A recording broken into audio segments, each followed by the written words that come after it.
So, I am a superwoman for God. Woo! Got it? My sister gave these to me for Christmas, and this morning I went, I have to wear these because I am a superwoman for God. Pastor missed the whole thing. Did you see this? Ta-da!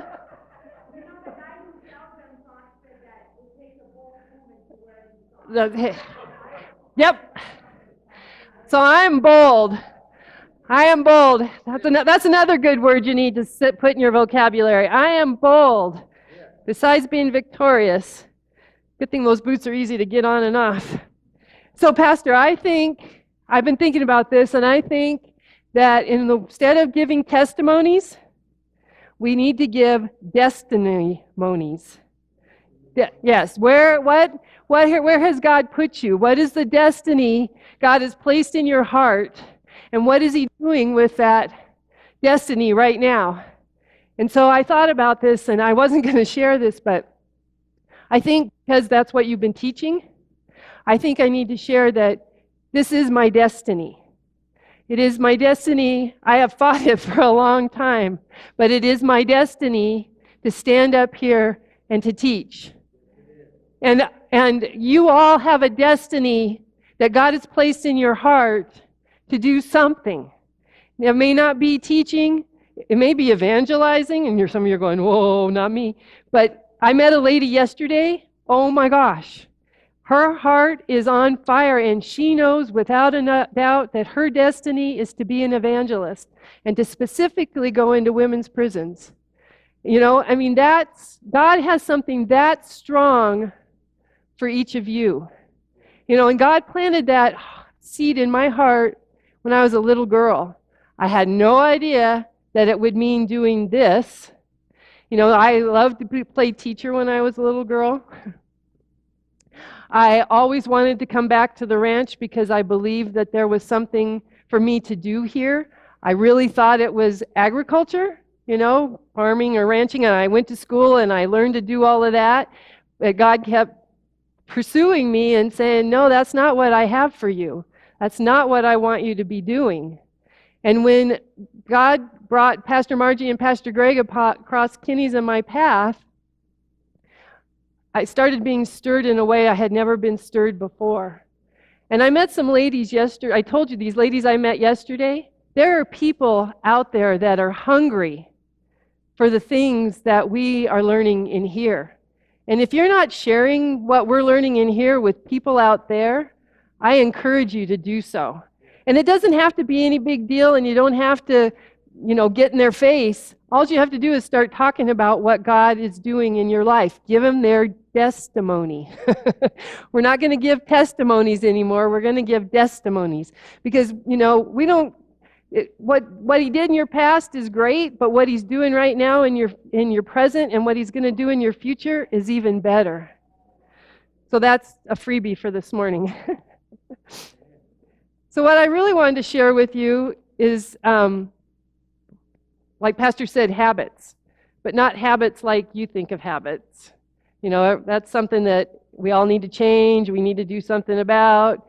But these are habits that have a special meaning. So I want you to flip over the back of your bulletin. I didn't give you notes today, but I want you to write this down. I want you to take and write habits, Habits, down.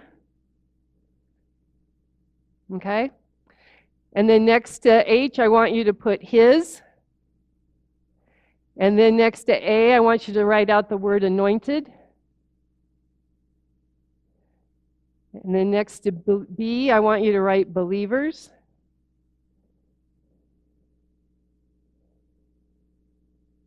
And then next to I want you to write intentionally. And next to T, I want you to write training. And next to the S, I want you to write spiritually. So we're His anointed believers, intentionally training spiritually.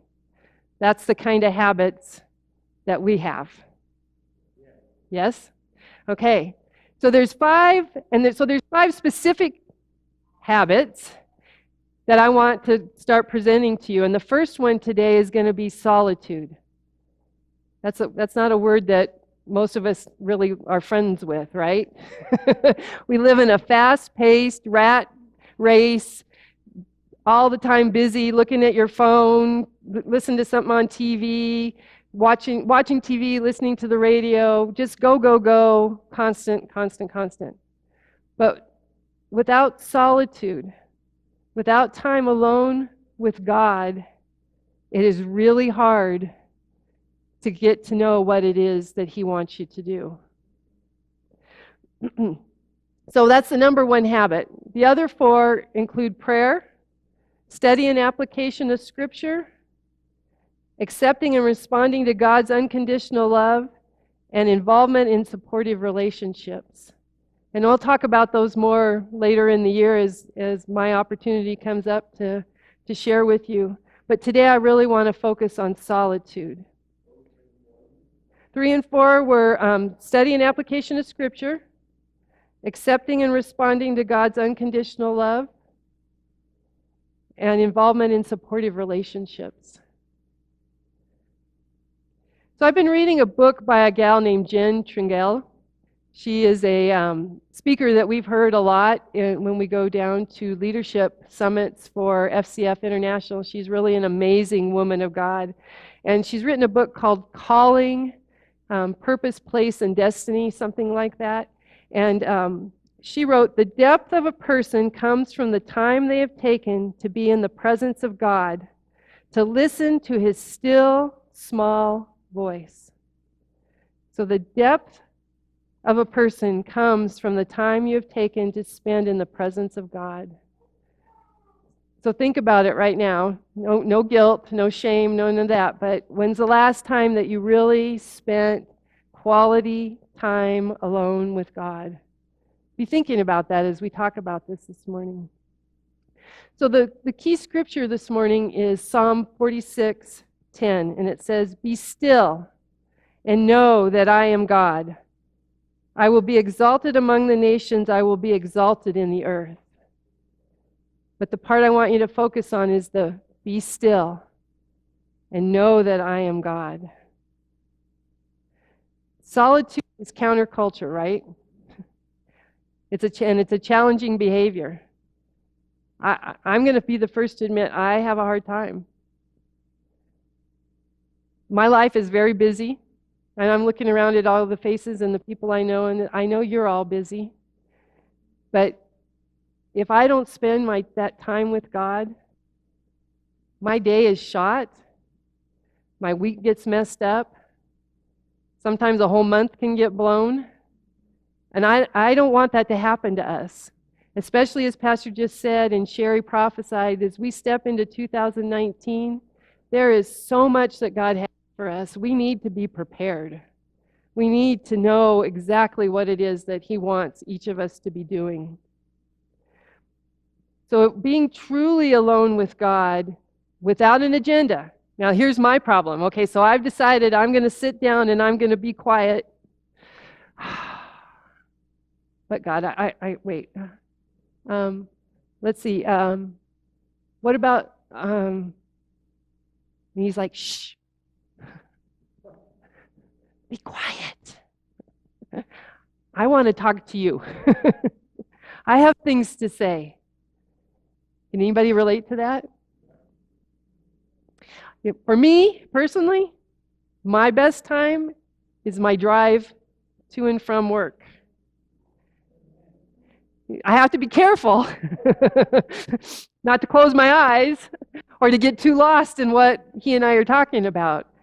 But, I was beating myself up there for a while thinking, I just can't fit this in. It's not working. I keep trying. And then he said, "Hey, you're all by yourself in the car for 2 hours a day. I think you can handle this." I said, "Oh." But, I'm one of those type A people, perfectionist.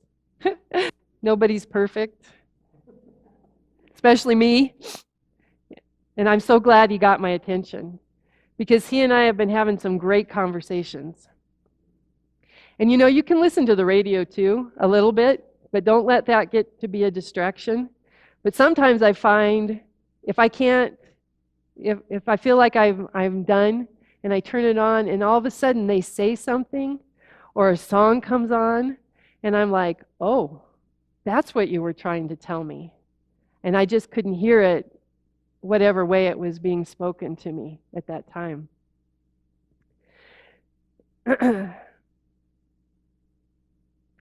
So part of the advantage of solitude is that it refreshes us and it restores us. So that we're not being impacted by our own strivings or anybody else's strivings. That it's just us and God. I can't say that enough. It's just us and God being alone together. It's taking a time to listen to that still, small voice in which God speaks to your soul and tells you that you are His beloved. How many people tell you that you're their beloved? If you're married, I hope your spouse tells you that.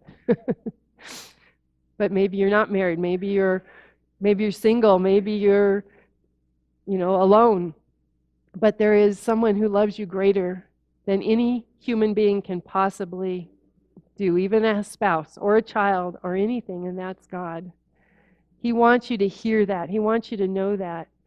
The story of Elijah where he rained fire down on all those prophets and he wiped them out, and then he got Jezebel all mad at him and he got scared. I mean, here's this prophet that's done this amazing act of, called God down on earth and wiped things out. And all of a sudden he's afraid of a woman. And he's running for his life. And he runs for days. For 40 days he runs. And he just can't get himself pulled together. And finally he stops. And there's an earthquake. And there's a fire. And all this stuff is going on. And all of a sudden he hears that still small voice that says, hey, what did you forget? I had your back. What are you doing running in the desert?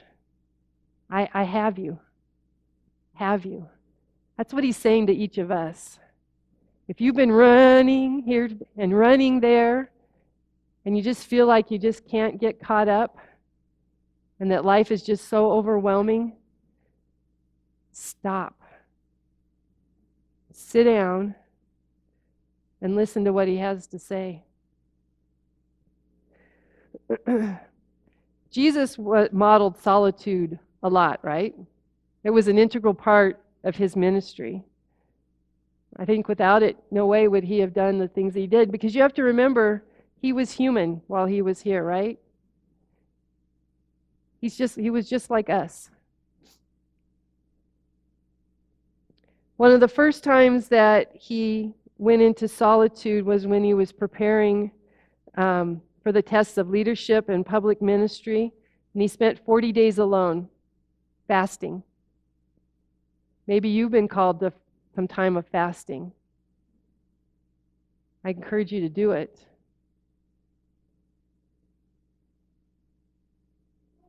I don't know, Pastor, have you ever gone 40 days? That would be amazing. Have you, Ricky? No? 10? But think of what happened because he did that.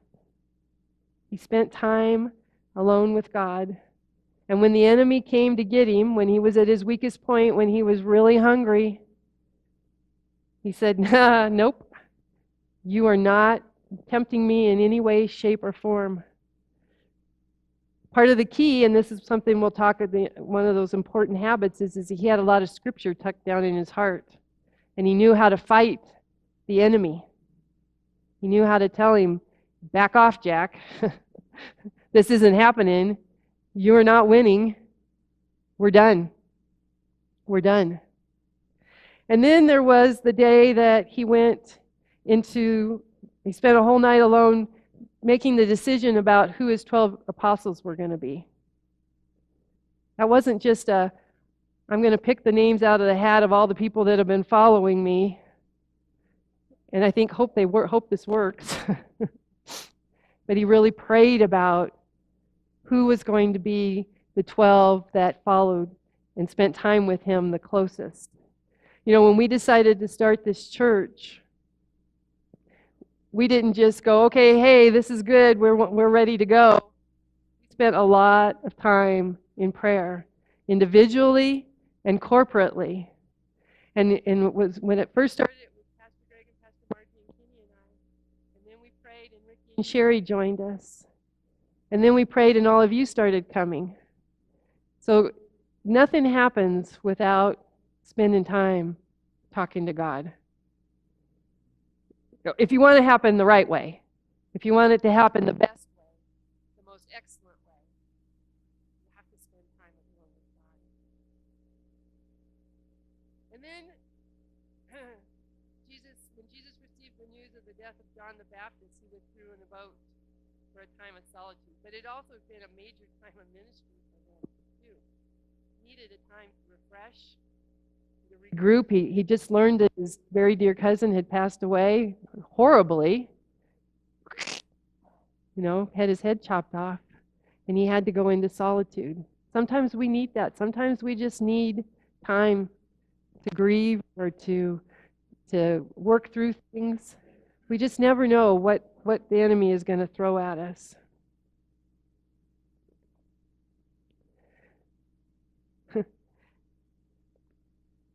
He also went into a time of solitude after feeding the 5,000. He told the boys, stay behind. I need a break. You know, when you're in ministry or lots of other things, you need time to refresh you. You just can't go 90 miles an hour all the time. It's not healthy. It's not good for us. You know, I've been blessed this last week to be off. By the time I go back to work, I'll have been off 10 days. It was wonderful. It's been wonderful. But, you know, I filled the days. So I got to take these last couple of days and just be quiet. It's been a lot of good stuff. Lots of good family time. Lots of good things can be bad, too. They'll distract you. They'll distract you. I think one of the most critical examples of the role that solitude played in the life and leadership of Jesus is described in John 6:14 through 15. When he was faced with the difficult choice in how to best use his time. And it says in the Passion Translation, all the people were astounded as they saw with their own eyes the incredible miracle Jesus had performed. They began to say among themselves, he really is the one, the true prophet we've been expecting. So Jesus, knowing that they were about to take him and make him their king by force, quickly left and went up the mountainside alone. So as I just said, there are times when really great things are happening and really amazing opportunities are coming along, but you got to stop. You need to stop and listen and see, what is God telling you to do? Is God telling you that this is a good thing and you need to step into it? Or is it the enemy nudging you and saying, hey, I think you should do this? Or is it your own flesh? Because if it's not God, you need to step back and listen to what he has to say. You know, Jesus could have easily said, okay, I'm ready to be your king, and would have blown it for all of us. But he didn't. And the same could be true for us. Maybe there's something God's calling each of you to do that you're fighting him and you need to relax. Believe me, it's hard. And step into whatever it is he's calling you to do. Pastor has marks on his shins from me kicking.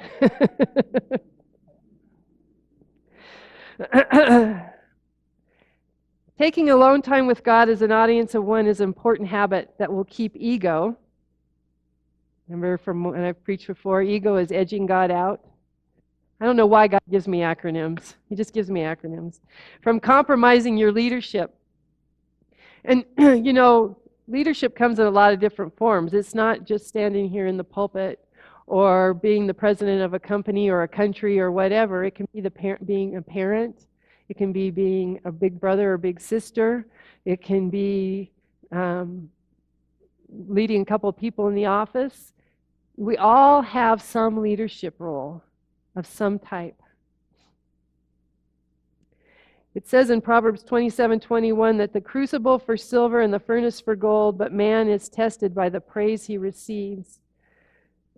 So I threw that in there because one of the most difficult challenges that I think as a leader or any of us is that, whenever somebody's telling you, gosh, Pastor, you are awesome. You are doing such a great job. I love your sermons. They just tickle my ears. It's so wonderful. You can let that build you up, but that's not what we're supposed to be doing. We're supposed to be listening to what God says. God telling you, hey, Greg, you're doing a good job. I like what you're saying. What's coming out of your mouth is what I want those people to hear. That's wonderful.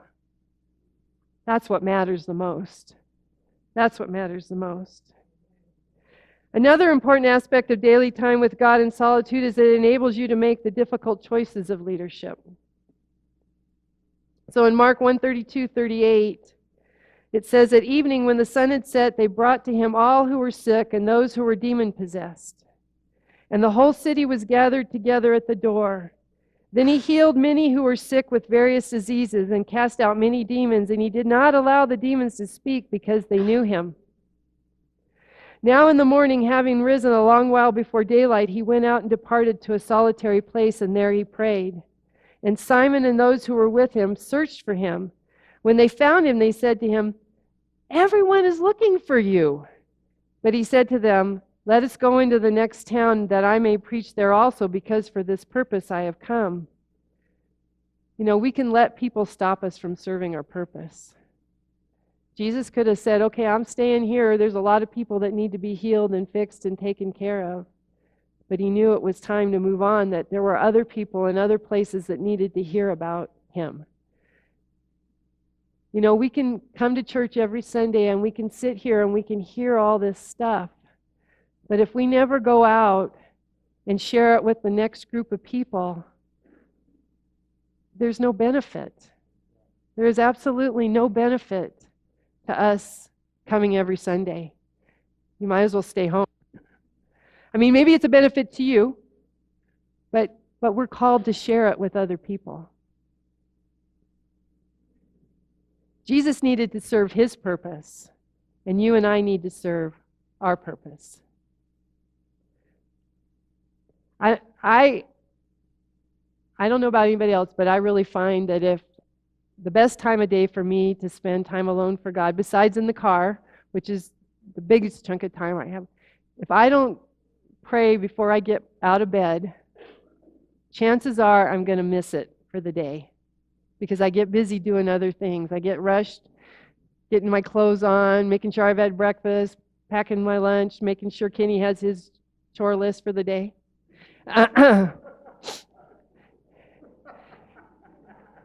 He's always hoping I pray before I give him his chore list, too. It's important. It is extremely important. It is essential to our lives as Christians to take the time to be quiet. So yesterday, this workshop that I was in, we actually did that. It was they called it grow setting instead of goal setting. And she had us look at 6 different areas of our lives: spiritual, financial, relational, emotional, occupational, and I can't remember the other one. And think about where we were, where we wanted to be. But then she said, now be quiet. Be still. And I want you to let God talk to you. And so even though we were a room of 8 women, we were quiet. And we did sit and we did listen. And it was amazing. Say what? I know it's a miracle. Seriously, there was no talking. It was a real Christmas miracle. But God kept dropping words into everybody's heart. And it was so cool that when we did talk and we started sharing, because we were to write a goal based on what was dropped into our heart. We wrote it first, and then we listened to God, and then we rewrote. And you know what's so amazing about God is that He has a plan that's way different than ours. And I had written this goal about, I thought it had to do with physical health and my emotional health. And really it ended up being about standing firm and steadfast and doing what He had called me to do. It had nothing to do with my emotional or physical health. Now, I do think those are components, but what He really wanted me to hear is, stop, do what I've asked you to do, don't be afraid, don't worry about what you're going to say or not say. I am with you, and you can do this. I have got your back. In fact, if I can find the scripture, I think it's Ezra. It's the one scripture He dropped in my heart. And how many people read Ezra? I can admit that I have not read Ezra. I can find it.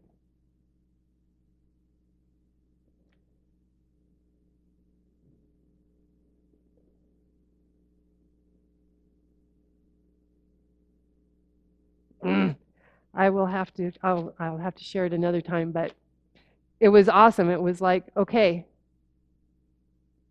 I am here. I mean, it literally said, I have your back. Whatever translation I was reading, it said, I have your back. He has your back too. Whatever it is He's calling you to do, He has your back. Isn't that exciting? Brenda, whatever it is that you're thinking about doing, whatever change that you are planning on making in 2019, He has your back. Tim and Rhonda, He has a plan and a purpose for you in 2019, greater than what you've already been fulfilling in 2018. He has your back. Junior, He has a plan for you. All these people that have known you as somebody else, He's waiting for you to go and speak to them, and He will have your back. Because you are going to have a greater impact than anybody else in this room could have on those particular people. Dick, something's going on with you and Deb. Something amazing and wonderful and different and completely opposite of anything you've ever thought of doing before. The joy and the love I see between the two of you, He has your back. He has your back to spread that out in greater portions than you have ever done before. He has your back. And Rob and Lisa, no more hiding.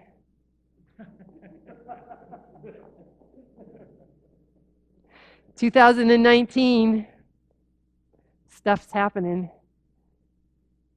He has your back. Susan, it's time for change. No more hiding for you either. And Miss Janice, no more hiding. He's got your back. Anybody that goes to church here, if you think you're going to hide under a rock in 2019, nope. And He's got your back. Rita, that thing that's going on with you is going to be gone. Completely and totally gone. And then watch out. Because here comes Rita. She is going to be walking down the street in mighty and strong ways. Not just because you're a big woman in stature, but because you're a big woman in God. I need to give you my socks because you're a superwoman. I think everybody needs a pair of these socks. Woo! It builds confidence. So, when was the last time you spent significant time in solitude on purpose without a to-do list, a think or pray list, and just sat quietly in God's presence and listened to his still, small voice? If you can't remember, that may be a clue as to why things haven't been going as well as you would like them to. If it's been more than a week, it's too long. So I have a suggestion. I'm not saying that this is, well, everybody has to do it or will work for everybody, but it's just a suggestion. You need to schedule, if you're a daytimer person or you're a scheduler or a planner, put aside 45 minutes. Say, this is my time with God. And if it's driving in the car, great. If it's, okay, I'm not going to get out of bed until I've spent my time with God. Whatever it is, whatever it takes, I challenge each of you to set aside at least 45 minutes a day. And if you can't do 45 minutes a day, at minimum, absolute minimum, once a week. But 45 minutes a day is crucial. And I want you to take this first part of Psalm 46:10, and if you need to quiet yourself as you're getting ready to listen to him, and say, be still and know that I am God. And then say, be still and know. And then if you still aren't quiet, say, be still. And if that still doesn't do it, just say, be.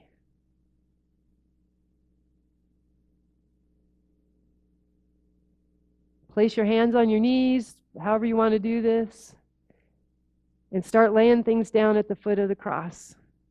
Just dump it out. He's got big shoulders, whatever it is. Empty your pockets. Empty whatever that you need to lay out before him.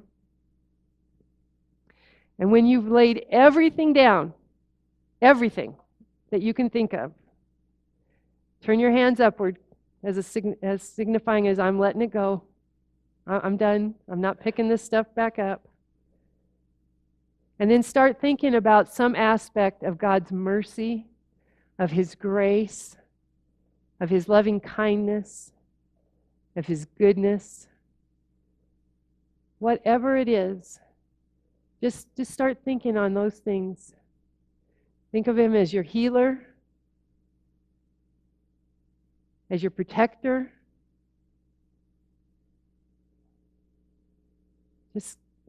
Just surround yourself with whatever it is that you need help with, or that you just want, or you just need to hear from him. But listen without any agenda. That's the hardest part.